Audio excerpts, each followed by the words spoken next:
पंजाब सरकार ने राज्य में गन कल्चर के खिलाफ बड़ी कार्रवाई की है। इसके तहत सरकार ने पंजाब में 813 बंदूकों के लाइसेंस रद्द कर दिए हैं। पंजाब सरकार की तरफ से रद्द किए गए 813 असला लाइसेंसों में से लुधियाना देहाती में 87, शहीद भगत सिंह नगर में 48, गुरदासपुर में 10, फरीदकोट में 84, पठानकोट में 199, होशियारपुर में 47, कपूरथला में 6, एसएएस नगर में 53 असला लाइसेंस थे। संगरूर में 16, अमृतसर में 27 और जालंधर में 11 और कई जिलों में लोगों के हथियार के लाइसेंस रद्द किए गए।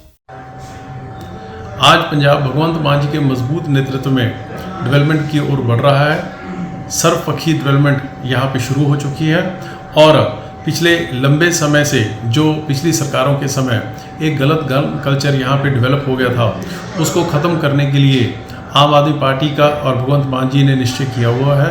और इसी के चलते आपने देखा कि पिछले दिनों में हज़ारों गन लाइसेंस, आर्म्स लाइसेंस जो बने थे उनको कैंसिल करने का प्रोसेस वो शुरू हो चुका है। बीते दिन सेशन के दौरान सीएम मान ने पूर्व सीएम चन्नी के बारे में विपक्षी दल को घेरा। चन्नी का नाम लिए बिना मुख्यमंत्री मान बोले कि कांग्रेस वाले सिंगापुर भेजे गए अध्यापकों पर सवाल उठा रहे हैं। मैं उनको पूछना चाहता हूं कि आपका 3 महीनों का प्रिंसिपल अमेरिका में पीएचडी करने गया था, उसका क्या बना। अनंतपुर साहिब से एमपी मनीष तिवारी लुधियाना में हो रही कबड्डी प्रतियोगिता के चीफ गेस्ट के तौर पर पहुंचे, जहां मीडिया से बात करते हुए उन्होंने पंजाब सरकार के बजट पर प्रतिक्रिया दी। तिवारी ने नशे पर बोलते हुए कहा कि पंजाब सरकार को घर घर जाके नशे के हालात देखने चाहिए। कि मैं सरकार से सिर्फ इतना आग्रह करना चाहूंगा कि एक बार ही पंजाब के गाँव का दौरा कर लें शाम को तो दूध का दूध और पानी का पानी सामने देखिए। मुख्यमंत्री मनोहर लाल ने हिसार में जनसंवाद कार्यक्रम के दौरान भ्रष्टाचार पर बड़ा ऐलान किया है। इस दौरान उन्होंने नारनौद के पटवारी पर सख्त एक्शन के निर्देश दिए। वहीं सभी तहसीलों में फर्द की रेट लिस्ट लगाने के निर्देश भी दिए हैं। इस दौरान जनसंवाद कार्यक्रम के तहत मुख्यमंत्री मनोहर लाल ने बड़ा बयान दिया। उन्होंने कहा कि गाँव की मांग के हिसाब से उनको सीएचसी या पीएचसी से जोड़ने का काम किया जाएगा।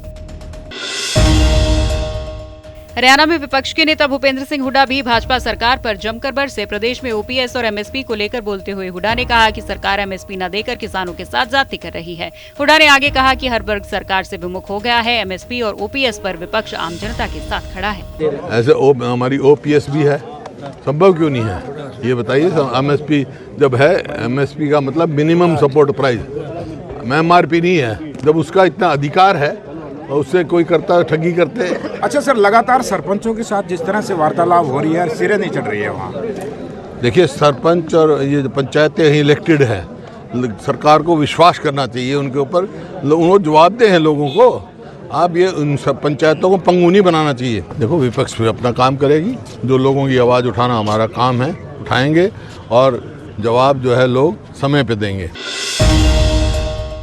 हरियाणा के पानीपत स्थित समालखा में आज से राष्ट्रीय स्वयंसेवक संघ की खास वार्षिक बैठक शुरू हो गई। ये 3 दिनों तक चलेगी और इस दौरान 2025 का ब्लूप्रिंट तैयार किए जाने की उम्मीद है। इतना ही नहीं, संगठन के विस्तार को लेकर भी फैसला होने और इसके लिए कुछ टीमें भी गठित की जाएंगी। आरएसएस के प्रतिनिधि सभा की बैठक के पहले दिन यहाँ 107 लोगों को मरणोपरांत श्रद्धांजलि दी गई। जम्मू कश्मीर में पाकिस्तान से होने वाली ड्रग्स की तस्करी और कश्मीर में आतंकी गतिविधियों में उनके इस्तेमाल को रोकने के लिए 3 सीमावर्ती जिलों में कुपवाड़ा, बारामूला और बांदीपुरा के आसपास 26 सीमा पुलिस चौकियां यानी कि बॉर्डर पुलिस पोस्ट बनाई जा रही हैं। इन चौकियों का इस्तेमाल नशीले पदार्थों पर नजर रखने के अलावा 3 जिलों के सीमावर्ती कस्बों तक पहुंच बनाने और नियंत्रण रेखा पर तैनात सेना और अन्य सुरक्षा बलों के साथ मिलकर पाकिस्तान से घुसपैठ से निपटने के लिए किया जाएगा।